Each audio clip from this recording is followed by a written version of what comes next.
is money. It's nothing. Balling.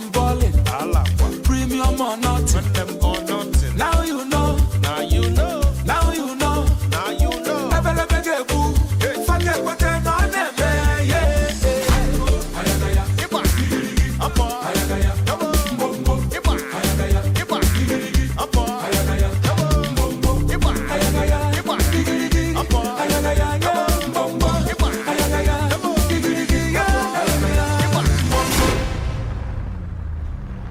Hello, besties. Hi. We're back on another wonderful episode of Couch Chronicles. Welcome to the couch. Do we got some new merch? Oh, Hey.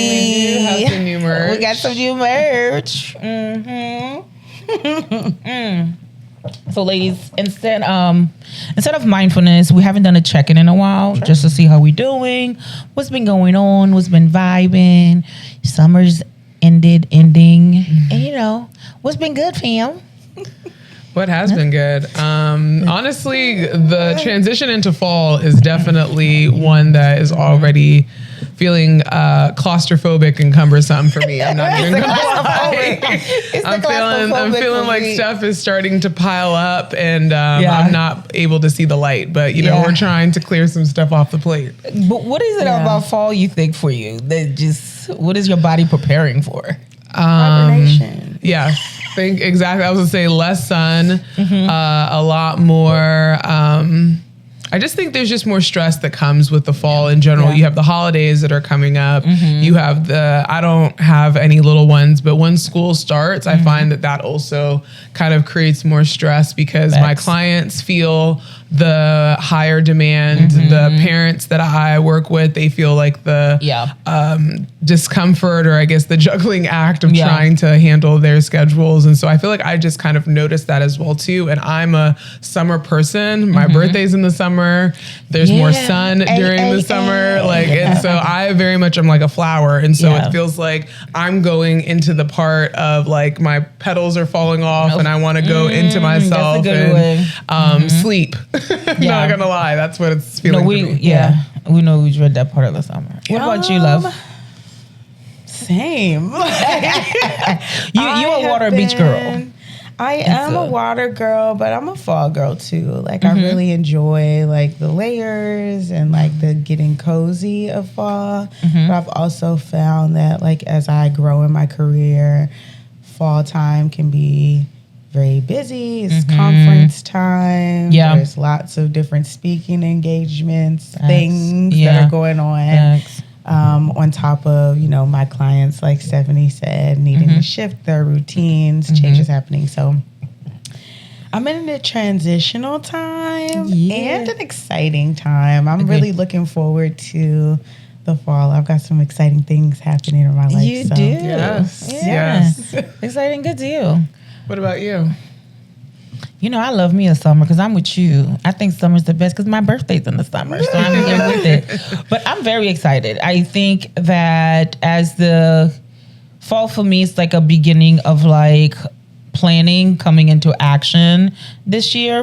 So just have like really focused on grounding myself a little bit more and like spiritually, just like spending time praying, meditating, and at the same time, what to Tyler's point, like going to some conferences. I have 2 great workshops. If you haven't, you go to Guidance of Hope Soul Counseling, you'll find those workshops.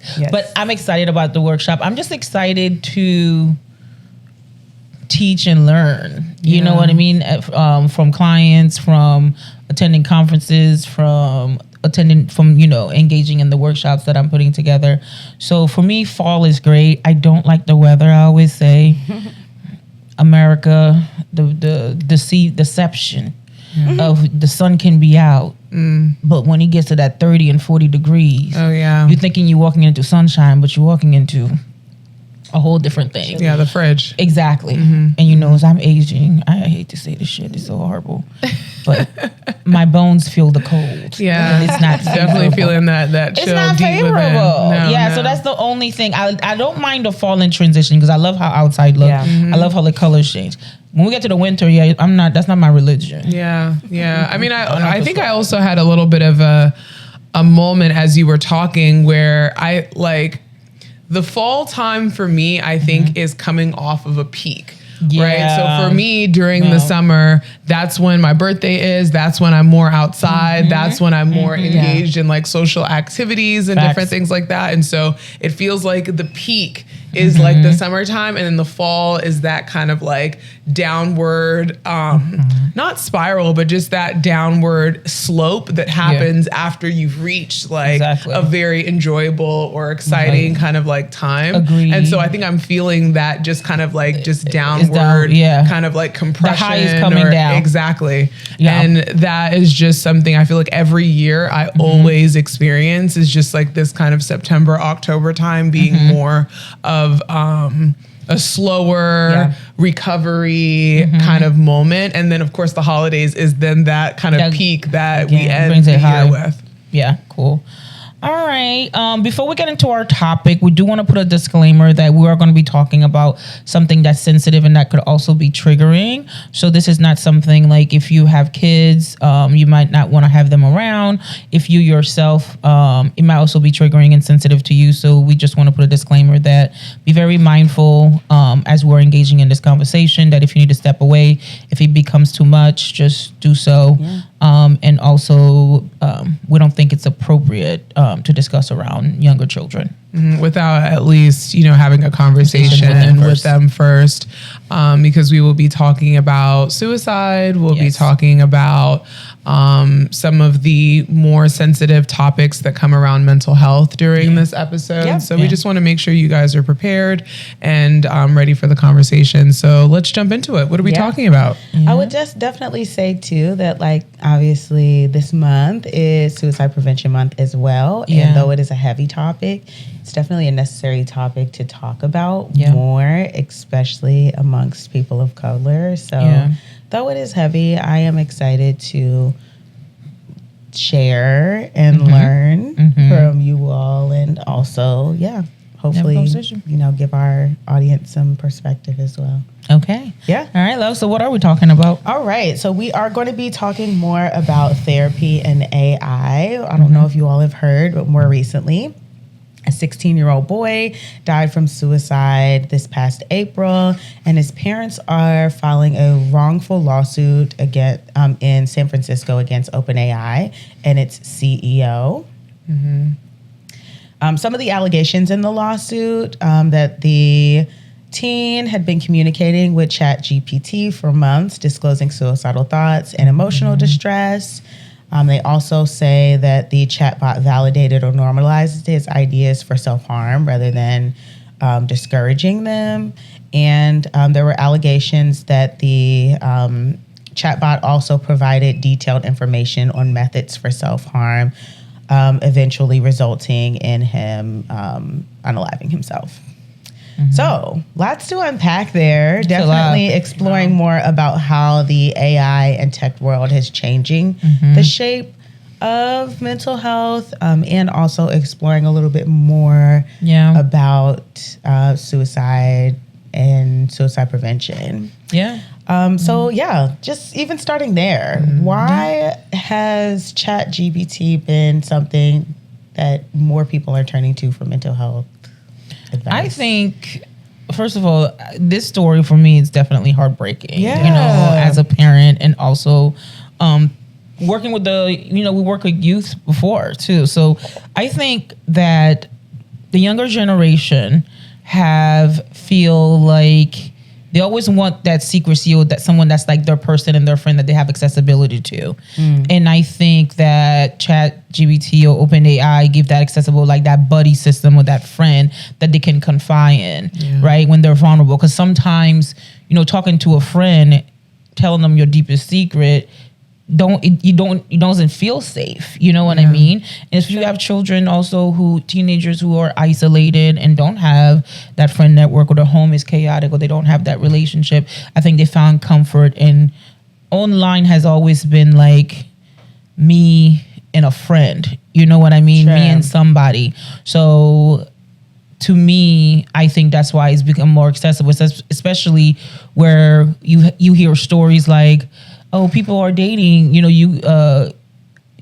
AI can like be someone that is your companion, or tell you what you want to hear about yourself, make you feel good. Yeah. So if I have a plan, I think it's just about not wanting to live anymore. Oh, I know the person that can understand is AI. I think teenagers, their brain, I think, are not fully developed on this, and like, this is not a real system. This system the is not, discernment and the critical thinking. yeah. And I don't think that, I just don't think they know like the full impact of what it is. My issue is also with ChatGPT and the lack of safety. I mean, there's safety precautions that are on there. Like, I want to like piggyback on the fact that like my heart goes out to this family. Yeah. And, technology and AI is just this innovative and like this like trailblazing type of thing. It really took us by storm. I would say like over the last 5 to 7 years, things have really kind of blown up in that arena. Like, I think that COVID, that year and a half of like isolation, where a lot of folks were not able to kind of like venture outside of their homes or like find community. It really did a number on people's comfort with kind of like sharing deep things about themselves. I think the way that even social media is set up these days, there's aesthetic that people are wanting to put out into the world. There's a certain image of, I'm powerful, I'm steady, I'm stable, I'm confident. And if I'm talking about things that I'm worried about, if I'm telling you about my fears or my insecurities, that goes against this image that I'm putting out into the world. And a lot of times people are going to be secretive, regardless of if you're an adult, a teen, or even a elementary school person, because we've fallen into this matrix that like our avatar, right? That's the word I was looking for. The avatar. That avatar is what is our lifeline. Like, how much are we creating an avatar that is attractive, that is going to get the likes, that is going to go viral. So when the original question is, why are people relying on AI and ChatGPT more? One, because I don't want to be rejected. I don't want people to abandon me. I don't want to be humiliated or embarrassed at like,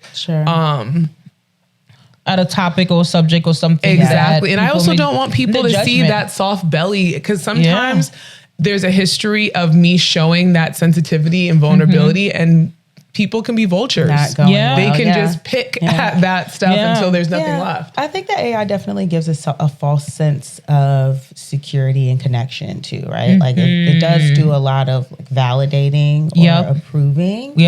And remembering that though the computer used for AI is like a supercomputer, like huge, has lots of information, ChatGPT is a language model. So really the way that it works is that it identifies patterns in language and puts that information together to provide you with an answer. So simplify that a little bit, Tyler, for like, tell us what that is. Like who's behind it and what's behind it? Well, there is a computer, but it's like the more that we interact with AI, the more data that it's given, right? So we're providing it with language, and it basically like takes pattern recognition and identifies how that language is put together to provide you with an answer. So if I ask Chat to give me an example of counseling techniques, it will base that on the patterns that it recognizes around counseling techniques and put that together. That's not knowledge that it has itself. It's not new knowledge. It's just a repetition. But it's not even necessarily like factual knowledge either. So there also has to be this like research and like confirmation of what is actually there. And I think that people kind of just get caught up in like a quick answer that there's not really, that people do believe that like AI is smart. It's smart, and it's like a bot itself. Like it can think and function itself. And also like the safety that I think people feel that it brings to it, to what we're talking about. It's the sense of like, this is safe. This is like something that I can count on. This is something that's going to deliver back to me what I say. And if you think about how when the way it's being promoted to be used. Yeah. Not Also, a lot of parameters around there's not like, a lot what's of appropriate. Exactly. So if you need something, hey, do chat. If I want to know how to interact with this guy or this girl, like I can put that on there. But to your point, it's describing a pattern. Right. It doesn't, it's not guaranteed that this person's going to respond. Right. Exactly or that, how what they're saying is like factual advice. Exactly. There's no like consideration for who you are as a person. There's no ability to like empathize with your specific experience or understanding. So there is that like emotional piece that's missing that really you can only get from human interaction. And we've definitely gotten away from that. I think also people need to understand what a fact actually is, because I think because a computer, and we've often been taught that technology gives us information that can be trusted. I think people assume that whatever is spit out from there is a fact, right? Is something that is observable by multiple people, that came from a organic source, but they don't realize, like what you're saying, that it is a collection of information that is out on the internet. And we know the internet has access to right. The internet is a wide, like I think about like an ocean, and sometimes what was in the ocean, right, is like fish and coral and plants and all the other stuff, but it's also a lot of pollution, a lot of things that we threw in there, right? Cups and bottles and trash, which is kind of like which is just like the internet, right? Like there's a lot of information that people just threw into there and that is kind of rolling around in the mix. And ChatGPT, because it's not necessarily has the discernment of understanding this is an organic source versus this might be less organic, it just kind of gives you a summary of all of those things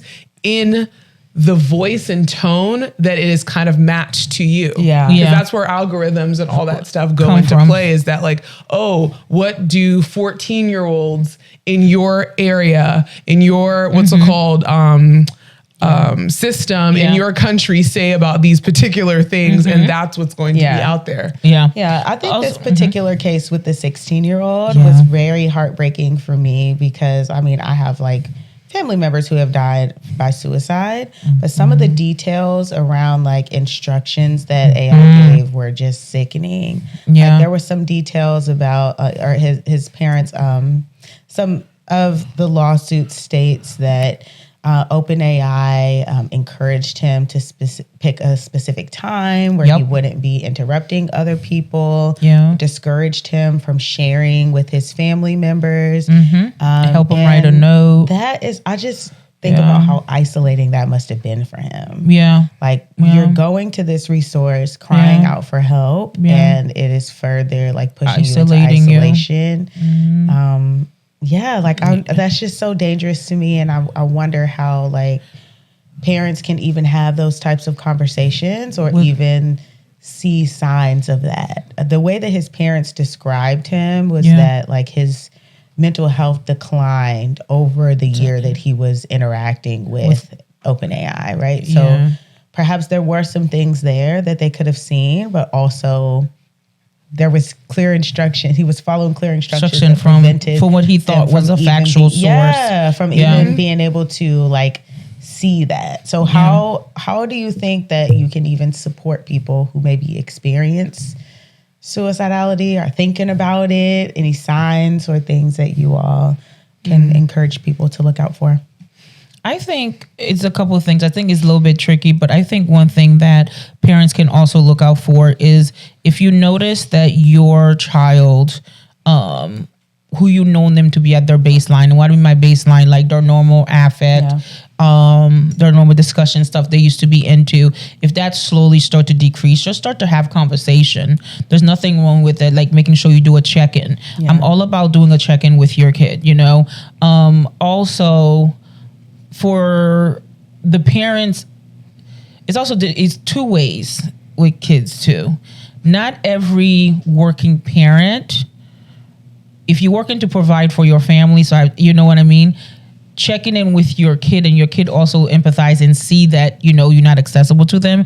So they tend to not be so open. So one thing I say is that make the time and the curiosity to just check in with your kid, no matter how busy you are. Keyword curiosity, right? Yeah. I think that many times with working with parents and their kids, I find that when there's a shift in their mental health, that'll often show up as like behaviors. You're acting out in school, you're not doing well in school, you're not doing your assignments, you're withdrawn, you're not hanging out with the family.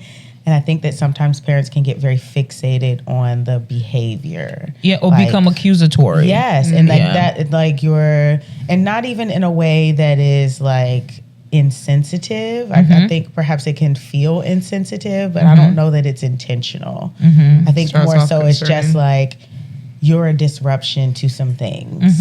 And taking the approach of curiosity and checking into like what is actually going on that has shifted your behavior versus being fixated on like you need to get better grades. Right. You need to get back act on right track. in school, get back on track. Yeah. I think that. And also we having get caught up in patience, that. because sometimes your kid won't have an answer for Yeah, you, which is exactly. why I don't think know. they Yeah. also go to OpenAI AI. and ChatGPT, is because they're trying to search for answers Yeah. during a time when there's a lot of uncertainty.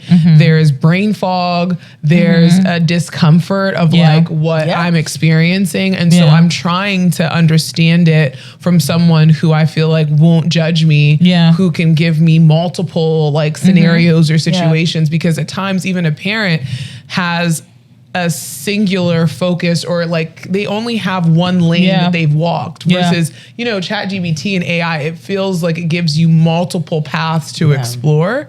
But I even think about something that you were saying, Tyler, about how the OpenAI had given them like a script. I think that if you would have substituted OpenAI for a friend, the difference is the friend probably would have given maybe like some advice that was maybe not helpful, or maybe like, you Or know, at but least eventually just it would have gotten to a point Yeah. where the friend would have said something to someone. Because how often do we hear stories of like, the client was confessed suicide, that they wanted to kill themselves, and the friend told the mom, Someone or the else, friend told their mom, who then contacted. Like, Yeah. AI doesn't have the ability, or at least To is do not any- set up to reach out to do a someone crisis if call. it reaches a certain And threshold. maybe that's a safe. I think that's what they're calling for. That's one what of the they're safety definitely protocols asking, one of those that safeguards, yeah. yes. But it's also like, it's not going to beat the human touch Exactly. of being able to, It doesn't- it like, can't do the because it's empathy. like, if I'm calling you, Yeah. right, Yeah. and a human is saying, hey,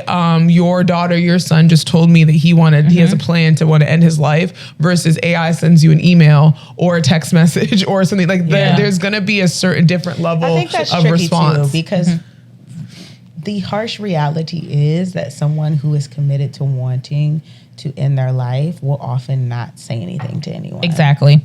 And so it is really tricky to, like, you don't really get that window of opportunity often. Someone has already decided that This is what they were going to do. Yeah. And I think the troubling thing about this particular case is that the AI told him how to be successful. Sure. Yes, because in doing it. most How to be humans successful. won't tell you Yeah. unless you're going into a certain part of the internet, or you're seeking that information. Will tell you how But to if you're do going it. into a part of the internet to seeking that, your search engines would tend eventually to give a warning to, Or at least someone, that's or how say, it's "That's what supposed we to. want." That's how we're That's what supposed to. we want. Because I think about Yeah. like Tumblr back in the day, like there Not people safeguarded. were exactly like Yeah. I think about when they had the eating disorder pages. When they Yeah. had, like, there's a lot of things, if you're looking for certain information, Yeah. you will find it. But the difference is that you have to search in multiple arenas when you were Right. doing Google or my Bing or whatever. But ChatGPT, literally, it's one place and it's giving you everything of want. how to do it. Yeah. But also to talk about like the friends part that you were saying, Jesus, the teenage language these days is very interesting. I think they can be very because casual they're with casual. the- They're like, with if they the- get angry at each other, go kill yourself. Yeah. But don't even, Very they may not know casual the with that. sensitivity of their friend that they actually are at that point. Or even you get so angry, you encourage your friend to actually do it. Because if you yourself are in a bad space, I think we live in a climate where to me, it seems like teenagers depend on themselves and trust adults less. Yes. Sure. And I think that's a problem on our part. As That adults, are you as a talking community. at your children, at your child, instead of talking to them? Yeah. And talking at your kid. Let me give an example.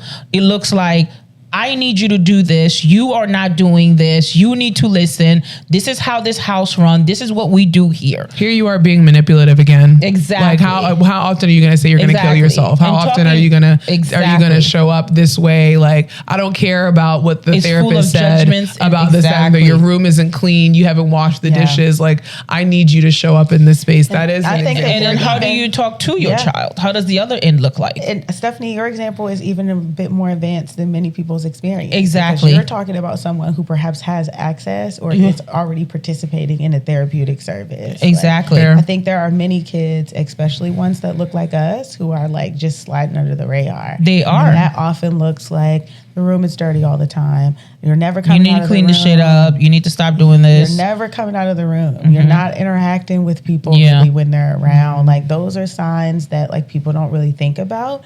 That not necessarily signs that say like this person is going to harm themselves, but definitely signs that like something not is in a good up, headspace.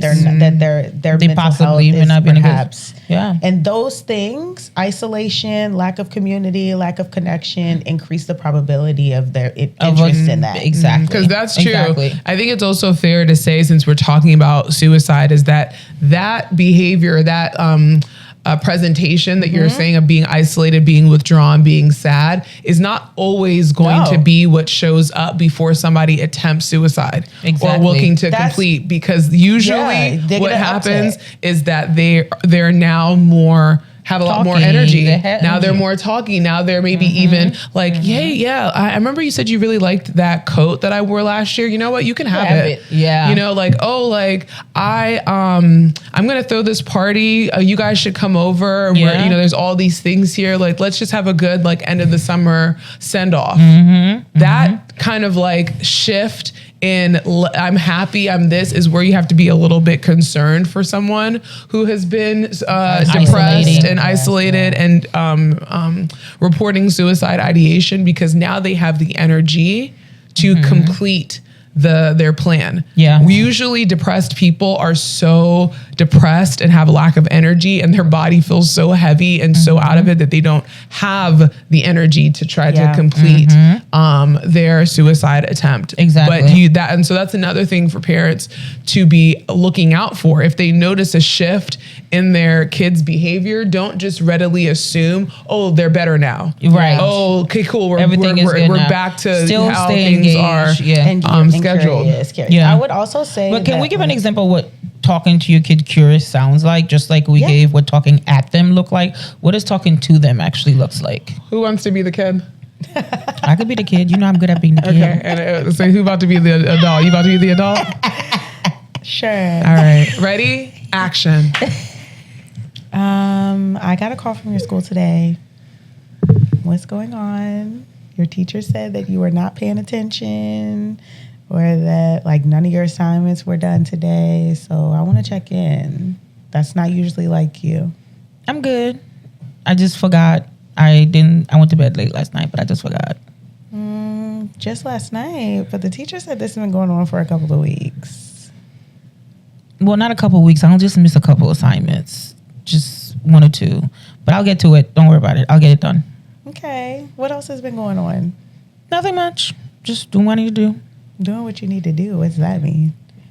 Doing what I need to do. What you want me to do. What I need to do. Well, what do you want to do? Hey. Well, you know, I mean,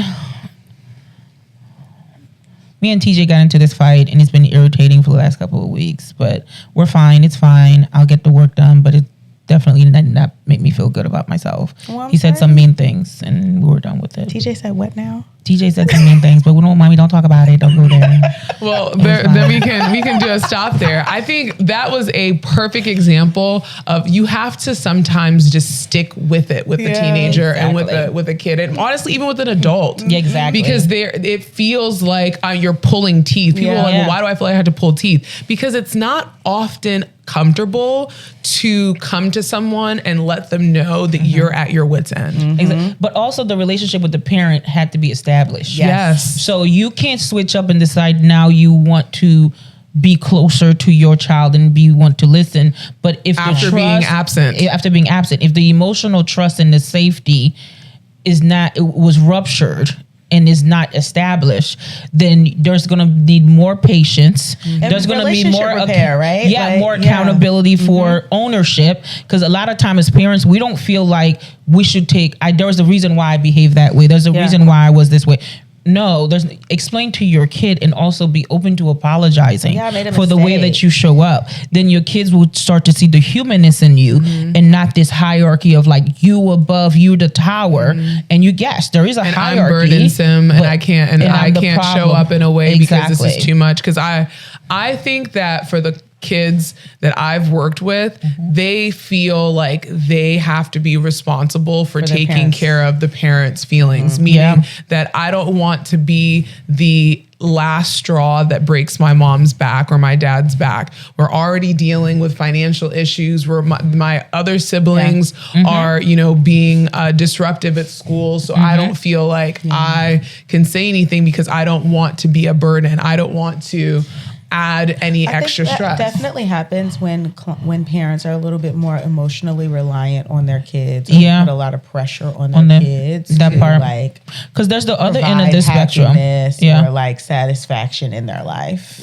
Because there's the other end of the spectrum where the kid feel like they don't care about me. They don't even notice if I come and go, or they just want me to do what they want me to do. So like, there's that. So I think before. The role play that Tyler and I did is based on an emotional safety that was already established with a parent and a child. But be very mindful that if you want to rebuild the relationship repair that Tyler talked about, do need to happen if you want your kid to start being the source. I think parents stray away from being the primary source that your kid go to instead of their friends or OpenAI being the primary source. Or therapist. We lost we lost accountability of us being the primary source as parents. So now it's OpenAI. So now it's their friends and TikTok. Even the therapist. Sometimes it takes a while to build rapport with the youth. So also noticing that as well. So I will say that to avoid things like this where kids are dependent less on technology, less on the social media outside source, look at what's happening at home. I am the believer, I don't care what nobody says, is that it's not the teacher's fault why the kid is acting the F up. It's not the coach why this. What's going on at home? What happened when they leave that door?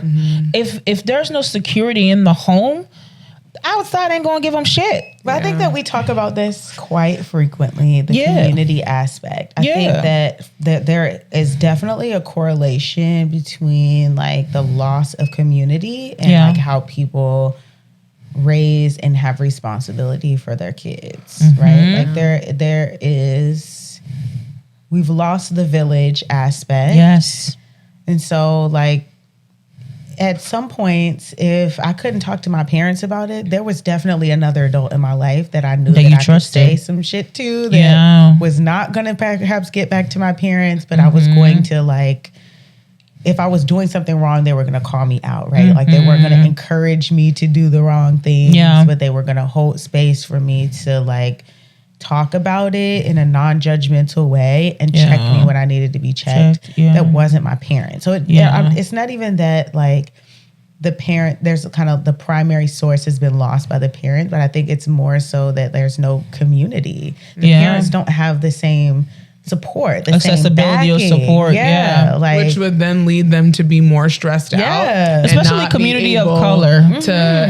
Yes, like I do think the people of color, Black people I think honestly, Black people suffer from the like breaking of community a bit more than people of color and white folks. Sure, because I feel like we are pack people. We're community people. We are community, but I'm thinking like going back to how like our society and how certain like franchises have disrupted like the Black community to like there being not a lot of reliance on things outside of your small circle. Right. So it's like you don't have the best relationship with your sister. So then your kid doesn't have their aunt as a person, as a to resource. Be able to talk to. For sure. Unfortunately, your brother might have been in the prison system. So now your son doesn't have his uncle to be able to kind of reach out to, because, you know, dad, you know, is not always in the best place for me to talk to.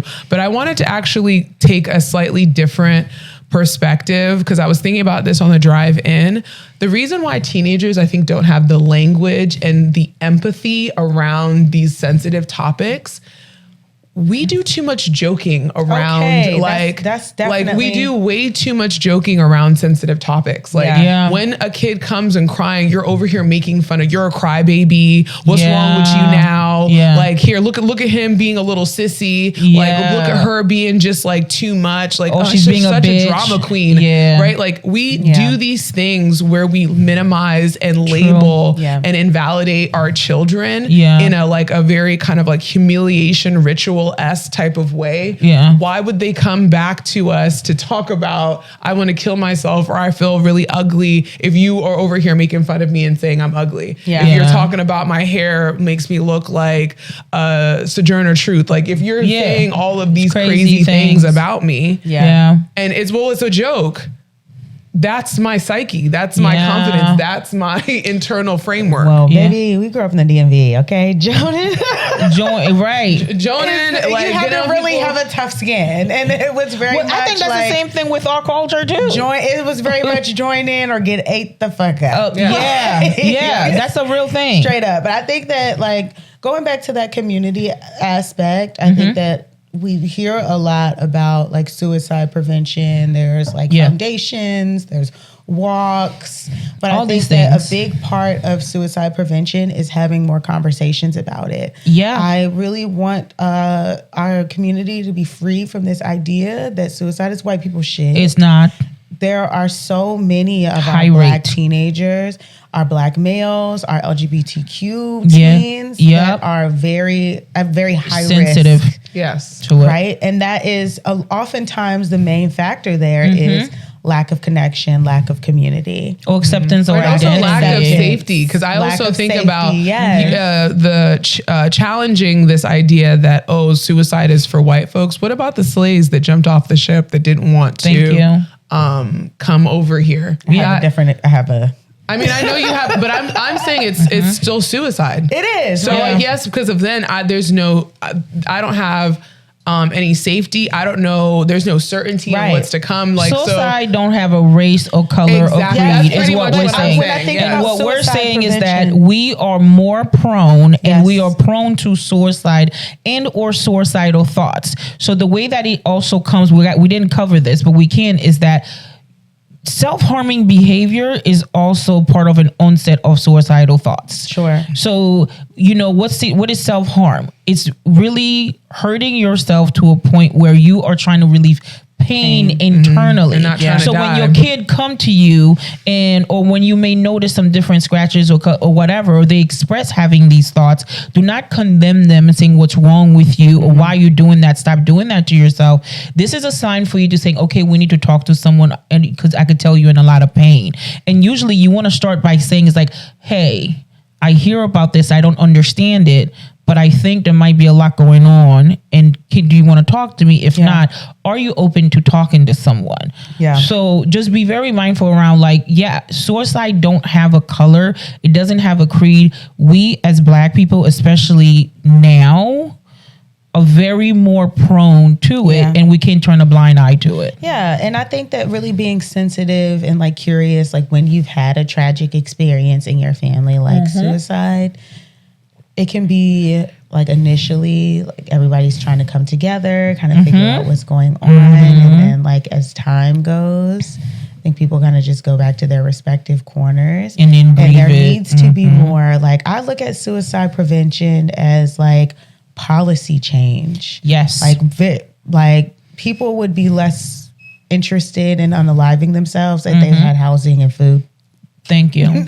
If they had sustainable ways to live life, Yeah. if they were not Accessibility like, to if resources. they had access to resources. And so like that being on a more like systemic level, being in community with people, having conversations, like Having third spaces. Yes, having things to do outside of this rat race of like, I just go to work and I just go to school. And like, if I'm not, there can be a lot of pressure around the idea that school is the only thing that I have to achieve. And if I'm not good at that, what am I really here for? And then you have a lot of them who finish school and realize like, this is not for me. Yeah. And I'm not fulfilled in that. So I think part of, to your point around, I think as a community, especially in the era that we're living in now, we have to start creating resources for ourselves as a community. Yeah. And I think we are slowly starting to do that, whether it's housing, whether it's farming, whether it's accessibility, whether it's creating therapeutic spaces. Yeah. I think we all, the three of us, do a great job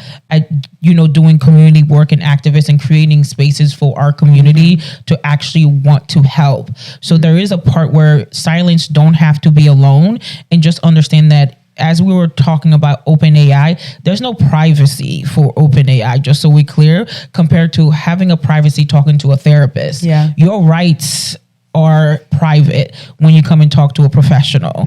So OpenAI ain't got no privacy. They can use that same resource, all that stuff you give to them, they can use it to train a different bot. Those datas that There's you no put, safeguards. Yeah, those datas belong to them. It don't belong to you. So don't think for 1 minute that your stuff is not going to be shared. It's in the way secure. that, But if it you was talk with to a the human therapist. or a therapist, yeah, we are secure. Yeah. And then also, therapists ourselves, like we also don't need to be dependent on AI ourselves around. I know that's a new thing and a different topic, but being very mindful on how we ourselves use it when it comes to working with clients. Yeah. And also going back to what we know and what we're trained in.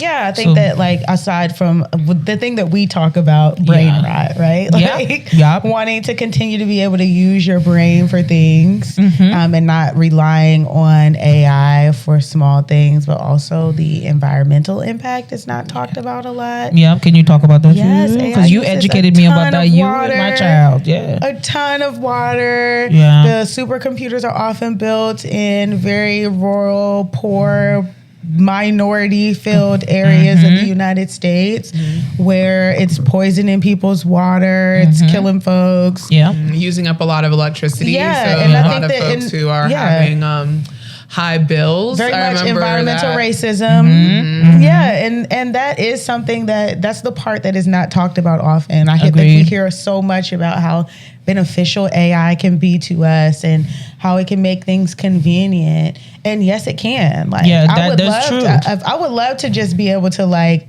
not have to write another clinical note in my life. Right. But I also have ethical concerns about about the integrity of my clients' experiences. Where is this information going? How is it being used to train other bots, right? Exactly. What is happening with this information outside of me wanting to use it for my clinical notes? Exactly. And also, I think AI does not take into account the multicultural aspects of, the user that is using them and what would like factors that you would need to consider when it comes to resources, tools, interventions, all of those different arenas. Yeah. So you want to be careful about how reliant you are on the information as both a consumer, like from a client's perspective, as well as if you're a therapist, because it's coming from white, cisgendered, male, most likely kind of experience, like most information that's out there. Yeah.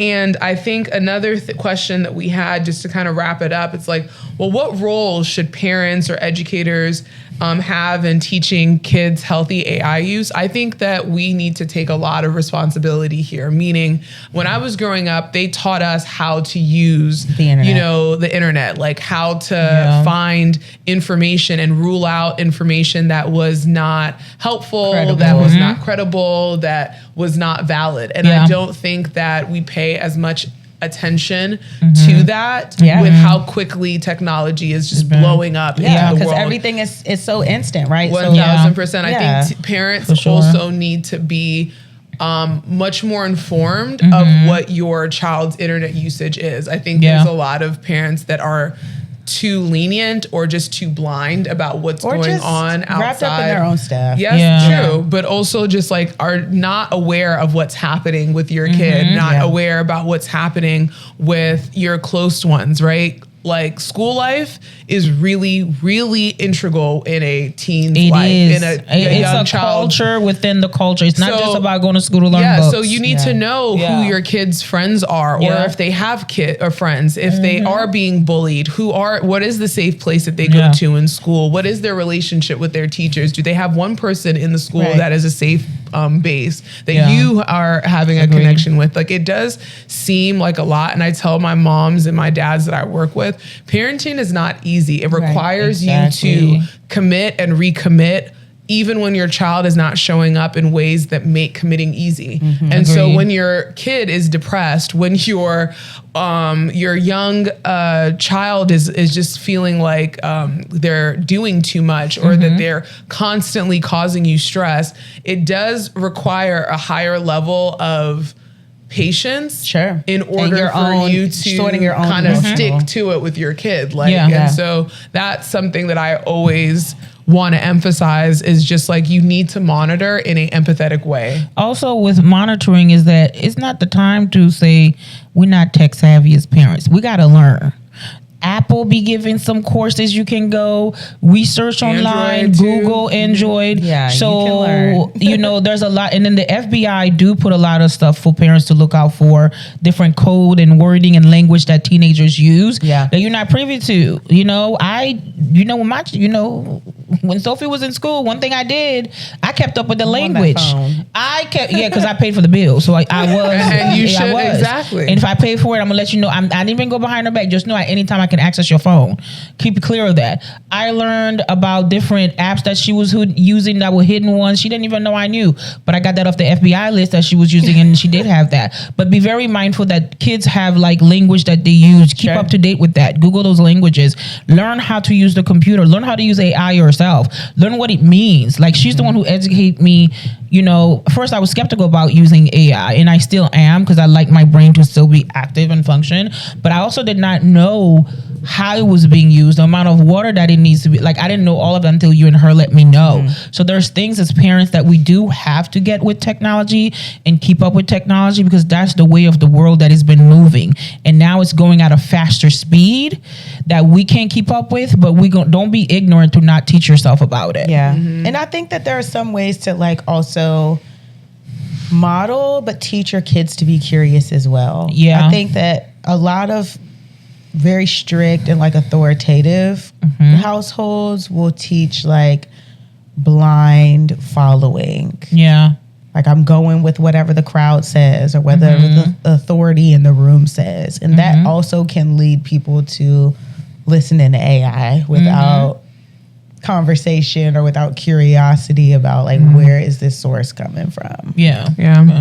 But I think this is a really great conversation really great. about the importance of the relationship between parent and child and all the different responsibilities and all the different things that goes into parenting a healthy, well-rounded child, but also talking about suicide and just things to look out for. And the new way that is becoming accessible. And I do want to be clear that like this conversation about parent and child is not to say that the situation with the 16-year-old had anything could have been avoided, or it had nothing. We're not.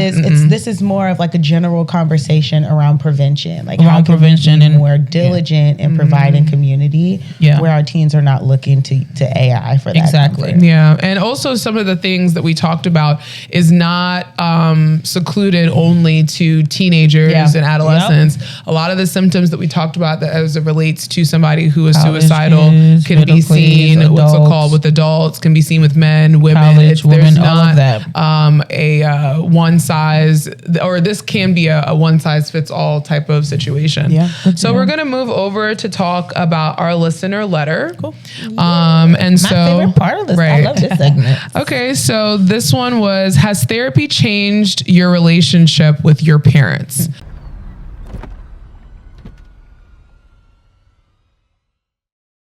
I used to have an anxiety-filled, toxic relationship with my mother where I walked on eggshells and endured her cruelty. But now I'm basically no contact. Just 2 emails in 2 years and a brief, awkward moment at my grandmother's party where I refused her hug. I feel guilty about it, but I'm also much happier without her in my life, which is sad in its own way. Has anyone else struggled with the guilt of setting boundaries with a parent?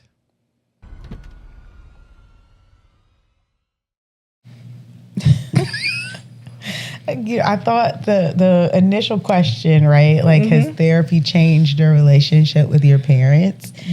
Absolutely. In some ways, great. In some ways, no. I think that for our listener, perhaps therapy gave her the space to identify with awareness and what her values are and allowed her to accept that her values were not the same as her parents. That happens quite often. And that also will come with other emotions, guilt, sometimes even shame. I think that is natural, and we don't have to run from the idea of like, I can't do something because I feel guilty. Guilt it's tolerable. We can deal with guilt. It will come and go. Yeah, girl, I don't know if you're a girl or guy, whatever you go by. Okay, I am glad that we were able to give you language. Okay, and that's what we do. We are here to give our clients language to know themselves and what actually worked, didn't work.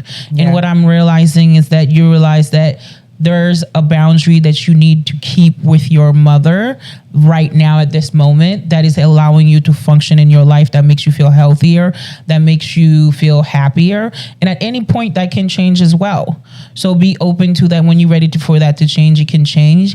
And going back to, has anyone set boundaries? I don't know if therapy helped me set boundaries with my parents, or I end up setting boundaries with my parents necessarily because I was changing. I think I've always... Therapy helped you know yourself. Exactly. Because I think I've always had boundaries with my parents. I don't know if I necessarily called it boundaries. They just know like, okay, well, she ain't gonna do this shit. We just know. We could beat her ass and she still ain't gonna do it. So I think that's always something that I think as I got older, I did set some strict boundaries with my father and with my mom too, but not as strict with my mom. But it was more in understanding how this is how much I'm emotionally able to give you, and this is how much I'm not. Yeah. And I think that's very valid around the fact that setting boundaries is healthy. And at the same time, sometimes clients, I think, can misconstrue what we say with boundaries and end up using boundaries in a way that can be weaponizing and manipulative. And that's we're judging in that sense, saying that it's manipulative, but in a way that is working. Maybe I would say it's working more in a way of avoidance. Right? There you go. I think that you go. Especially when we think about, again, community, right? Like there is going to be some difficult moments within community, and there is sometimes going to be some harm. Yes. And we don't do a lot of relationship repair work. Exactly. I think we do with the type of therapy that we do. Yeah. But I don't know that everybody is really getting that same service. Yeah. And I think it's very Western to prioritize cutting your family off. Exactly. It's not necessarily something that I discourage if the relationship is like extremely toxic and harmful, but it's not something that I would normally lead with either. Exactly. Just considering the importance of community and connection.